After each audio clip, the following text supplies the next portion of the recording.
Okay, we have three big stories, and of course, the first story is this very strange thing with this city councilman. He's a member of the Servant of the People Party, that was Zelensky's party, who threw grenades, and we're trying to figure out why. So, part of the reason they were talking about financial things, it looks like the head of the city council was going to raise himself, give himself a raise or something, but I have sources that I can't confirm that say maybe he was going to be outed for corruption. So don't put any stock in that because we haven't confirmed that. So that and $5 will get you a Starbucks, right? So, no, but I don't know why else he did it. I don't know that it was the Russians. I mean, if you look at the map, it doesn't make any sense that it would be the Russians, somebody from Russia doing that all the way over here. But that's just a very strange story. Okay, strange story number two. The U.S. House of Representatives has gone on recess. Now, this is what the speaker said just the other day. And we have to get on top. So what's the red line when it comes to border policy to get the supplemental through?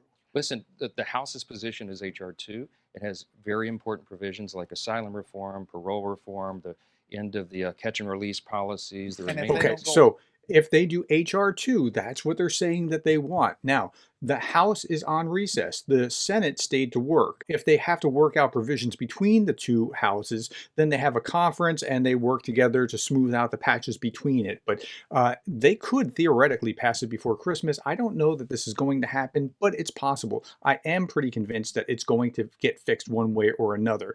The Hill 1230 report, the Senate postpones recess for pending Ukraine deal, and Schumer was saying that they're making good progress. So we'll see how that works out. Okay, last story.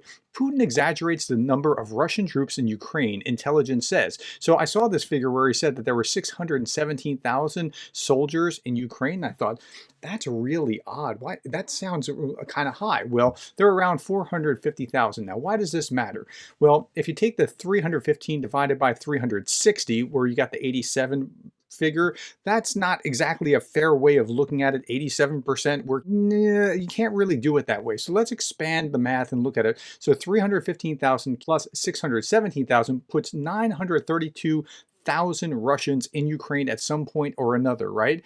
Now that means that Ukraine has taken 33% off the map.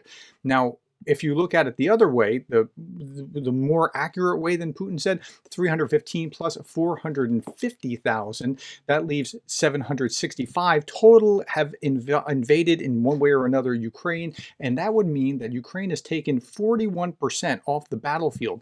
But the real interesting question to my mind is, does Putin not know this? Does he get inflated figures from his generals? Is he lying? What's going on? And I can't tell what that is. But that's where my mind has gone. And thank you for listening to me. I'm out of time.